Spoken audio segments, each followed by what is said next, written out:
let's say you had a time machine and you could go back and talk to 18-year-old Dylan. What would you give him as a crash course to get him to build as much information as possible? So, assuming you haven't read any books or any resources, what would you tell him? What's Oh, that's a good question. Just like a crash course.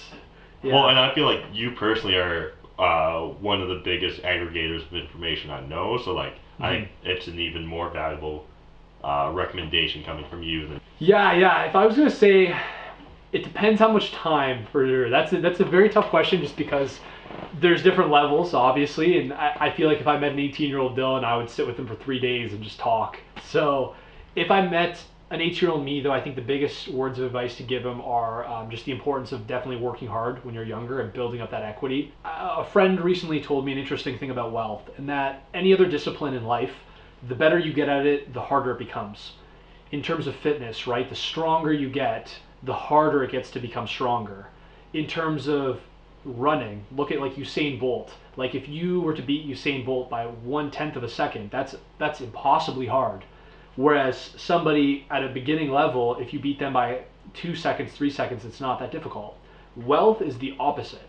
Wealth, the beginning is really, really hard. You're just grinding it out. And the end game is super easy. Like once you're looking back a couple years, then all of a sudden now you have cash flow to play with.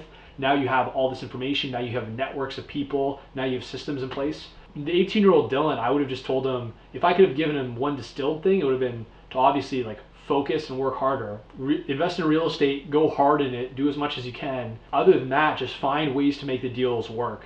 I think I was lucky. I don't have too many regrets in my initial starting out, but there was definitely probably a time I could have accelerated my acquisitions. Work harder and be hungrier is the best advice to a young guy, or girl just starting out. TLDR. They don't like to read. They only like to listen to audiobooks. Yeah. Is there any online gurus they can trust or they should be checking out? Really, that's a good question, and I think it depends on what you're looking to learn.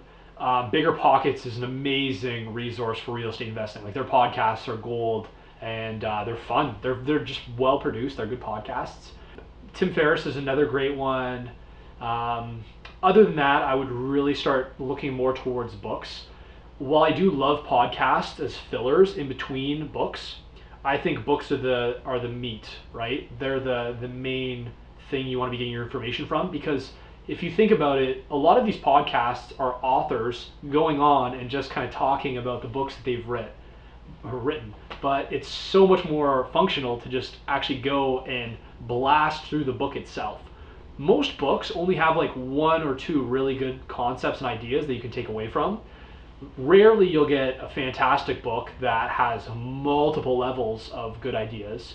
And then occasionally you'll get a textbook style book, kind of like, I guess, The Intelligent Investor I found was like that, where you would really want to read it and highlight the numbers and the specifics. But blasting through books is very functional, and it's a way better way to do it. Then after, in between books, if you can't find good ones or anything like that, then definitely have like a bunch of podcasts of cool guys, of interesting guys that you like to listen to. Obviously Joe Rogan's got some fun ones. Tim Ferriss is amazing. Ty Lopez, he gets a bad rap with his Lamborghini and his bookshelves, but I think he's a great guy and he's got a lot of tidbits too. So resources, anyone's. Grant Cardone too actually has been a big one lately. Over the past 2 years, I think he's definitely a good guy to check out. Just in terms of motivation in general, you'll never meet a more fired up individual than Grant Cardone for sure. I don't know. Yeah, I hope some people can get some value from my interview and kind of my story.